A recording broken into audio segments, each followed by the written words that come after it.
Welcome to Dateline SAU, your source for the latest news and sports from St. Ambrose University. I'm Kyle Alexander. And I'm Lindsay Voss. One of the largest student organizations on campus is just weeks away from its big event. Dance Marathon is scheduled for March 27th. The group at St. Ambrose raises money for the Stead Family's Children's Hospital in Iowa City. This week, students participated in Spring Push Week. Several small events were held to help DM meet its Push Week goal of raising $27,000. Thursday night, the group revealed it exceeded that number, raising more than $31,000. As of now, the big event at the end of March is anticipated to be in person. Time management and commitment are values any student athlete learns from their time playing a sport. 3 SAU swimmers have found the time they spend outside the pool helps them focus and recharge. Dateline SAU's Ryan Sedness has the story. Most people on the St. Ambrose swim team agree they are a close-knit group of friends. This comes from their time in the pool as well as on campus. For 3 swimmers, what they do outside the pool makes them better friends inside it, and their hobby allows them to do exactly that. Swimmers Zach Robinson, Keegan Dolphin, and Ryan Warwick created a podcast called Kinda Credible, The Full Circle, a show where they talk about anything and everything as long as it ties back together.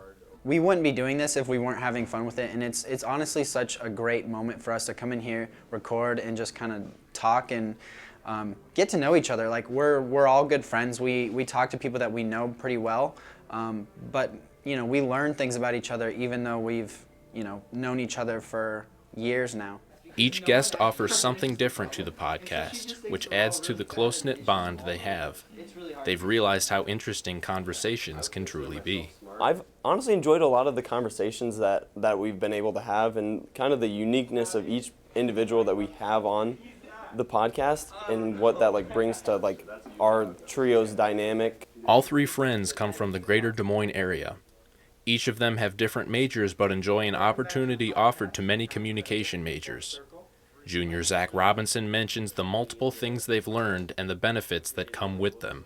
I think some of the best things I've learned from the podcast has to be just the ability to speak well and trying to be mindful of the things I say. Every time we come in here, we just have a lot of fun, and it's easy and it flows, and that's a gift. Kinda Credible records Mondays at 3:30 p.m. You can listen to their podcast on Spotify, SoundCloud, or Apple Music. Ryan Sedness, Dateline, SAU. Kinda Credible records in Studio B at KALA FM. New episodes are released every Tuesday at noon. The COVID-19 pandemic has shut down live performances for St. Ambrose University Theater, but they are still producing shows. Last semester, the department produced a radio play, which ultimately was nominated for a national award. This semester, they staged a student-directed play entitled 2 Rooms, an intense story of a Middle East hostage situation. The play was recorded and offered as an online-only presentation. It was a new process for everyone involved, especially the actors. Act 1, Scene 4, Unit 1I, page 25, take 1. It's a whole different beast because they are jumping into scenes without having that previous, whole story building up to that moment, which, is something film actors do constantly, but something that we in theater aren't quite so used to. We're more used to having an entire show to build up to the big moment, and sometimes that would be the first thing we filmed in the day. Get out! If I want to see a scavenger, I'll go to the marsh. Patrons purchased tickets online to watch the pre-recorded play at scheduled stream times over 3 days. The cast and crew observed COVID-19 protocols throughout the production process. The St. Ambrose football team has faced a myriad of struggles early in the season, dealing with COVID protocols and cold weather. Despite these struggles, the football team hopes to continue with their season. I think they've done a really good job. We've practiced in some extreme cold, we've practiced in some snow, now here we go late at night. So our guys have done a great job adapting. Certainly very fortunate to have some great facilities like this to be able to practice, make the most of the opportunities we have. The schedule was created. We had a 6-game schedule. We added 3 games early, knowing that the potential was we wouldn't get all 9 in. So we gave ourselves as many opportunities as possible, and it's looking to be a smart move. I mean, things are happening, whether it's weather-related, COVID-related, those type of things. We knew there'd be challenges, so we're just excited to have opportunities to play and get as many games in as we can. The St. Ambrose football team is playing the first stint of their home games at the St. Vincent Athletic Facility. Coming up after a short break, the St. Ambrose football team hosts a home game, surrounded by ice and snow. And it's postseason time for the B basketball teams as conference tournament play gets underway. David Meyer will be here with highlights and more, coming up after the break. On Dateline SAU.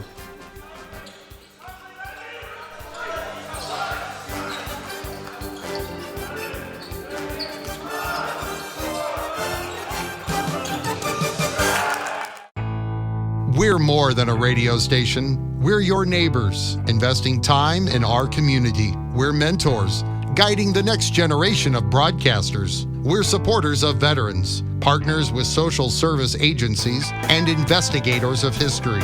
We're dedicated sports fans. We're committed to the stories that make the Quad Cities unique.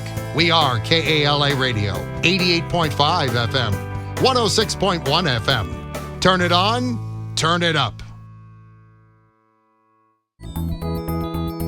I really couldn't have asked for anything more. I was, on the air 3 weeks into my college experience, and I think that kind of thing and showing the trust that, everyone believed what I could do, and everyone was always there to help me out, and it really just paved the way for what my 4 years would be. It's a great department, a lot of great things go on, and you get out of it what you put in. If you put in the hard work, if you show that you want to learn a lot, you're going to, and the sky's the limit in what you can do. St. Ambrose is an amazing place. From all the teachers that are involved in whichever field you want to go into, whether it be communications or anything else, everyone around here really wants you to be successful, and it's just a great place that you can get involved in so many different things, meet great people, have a great experience, and hopefully when you finish those 4 years, you look back and have as positive a thought about it as I do. Everything just really had a big impact on who I became when I left St. Ambrose.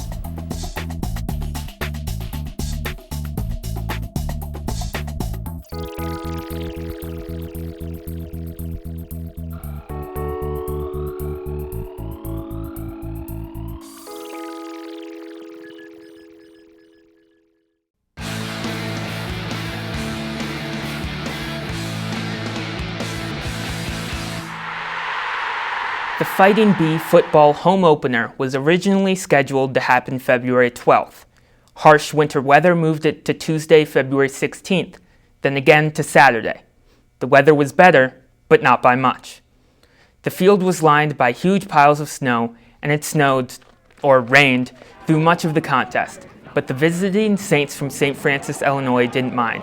Just a little more than a minute into the contest, Scott Tumulty returns this SAU punt 71 yards for a touchdown, and St. Francis takes the early 6-0 lead.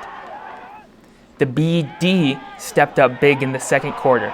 Drew Ackman forces a St. Francis fumble, which is scooped up by Ryan Zitkus for a touchdown, and the Bees go ahead 7-6.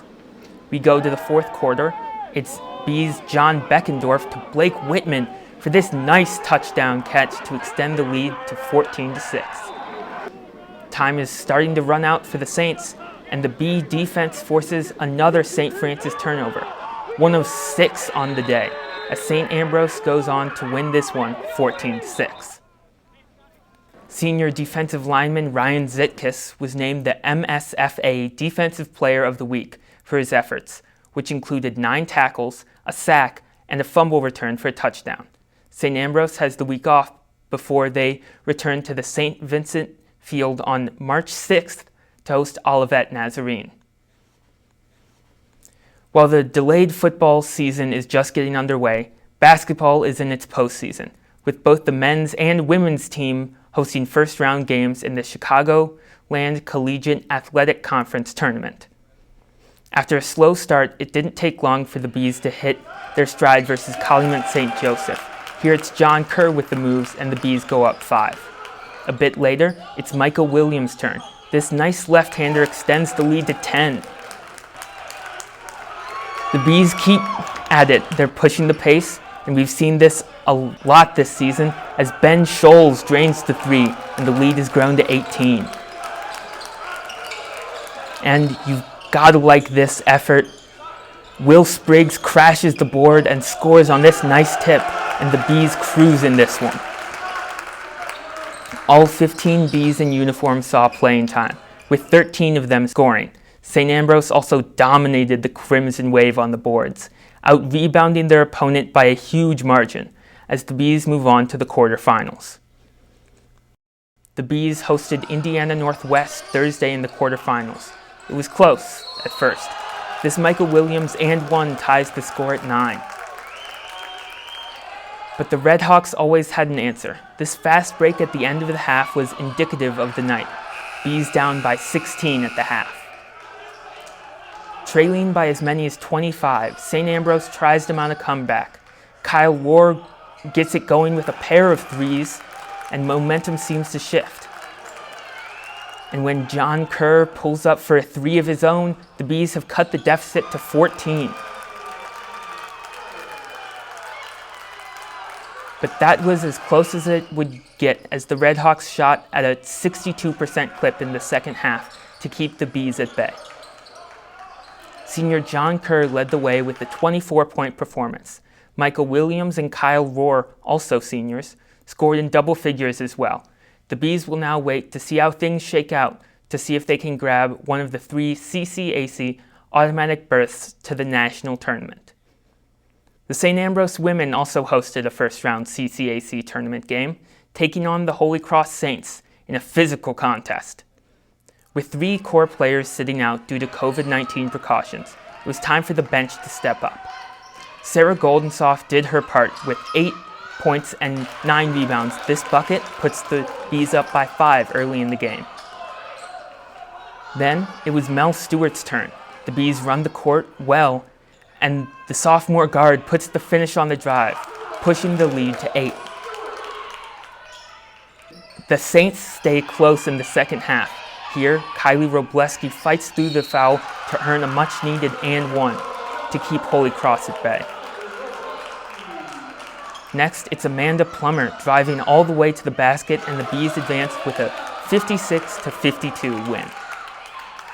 The Saints were whistled for 26 fouls, while the Bees committed just 8. As a result, St. Ambrose shot 33 free throws, connecting on 25 of them, and the Bees live on, advancing to the conference quarterfinals. But on Thursday, the Bees could not overcome 29 turnovers and ended the season with a 97-82 loss at Olivet Nazarene. Sophomore Kylie Robleski had another impressive game with 22 points and 16 rebounds. The SAU women close out the season with a 12-8 record. The St. Ambrose lacrosse team opened up their season with an impressive win over Taylor University. Shortly into the first quarter, Justin O'Mara would send a high bouncer into the net for the Bees' first goal of the season. We pick up the action late in the first quarter with the Bees in a man-up opportunity. Isaiah Hahn receives a pass from Cam Giampalo to record his first collegiate goal to give the Bees a 5-1 lead. Halfway through the third quarter, Michael Shakaran dodges down the alley and puts one past the goalie to give the Bees a 15-4 lead. Late in the fourth, Justin O'Mara sends a rocket into the back of the net to give the Bees goal number 20. St. Ambrose would win this game 20-6 and open the season 1-0. The next day, they dropped a 9-5 decision to 6th-ranked Indiana Institute of Technology. The Bees' conference play begins March 3rd against William Penn University. The men's indoor track and field team placed second in the 8-team field at the CCAC Championships held on the SAU campus. Will Reemsma qualified for nationals in the 400-meter run, and Michaelis Salonis qualified in the shot put event. The women's team took third. Michaela Peroni finished first in the 5,000-meter run with the fastest time in school history. She qualifies for nationals in that event. She will be joined by teammates Megan Grady, Megan Jansett, and Emma Duncan, who qualified in the distance medley relay. Nationals began March 3rd in Yankton, South Dakota. Also, the men's bowling team finished 5th out of 33 teams at the Hoosier Classic in Indianapolis. The women finished 6th in a 31-team field. And that's it for sports this week. I'm David Meyer. And that's all we have for you on this edition of Dateline SAU. We'll be back next week with the latest news and sports from St. Ambrose University. Remember to check out the SAU TV Facebook and Instagram pages for our newscasts, late-breaking news, and more. You can also find news stories and videos on The Hive at sauthebuzz.com. Thanks for watching. We'll see you next week.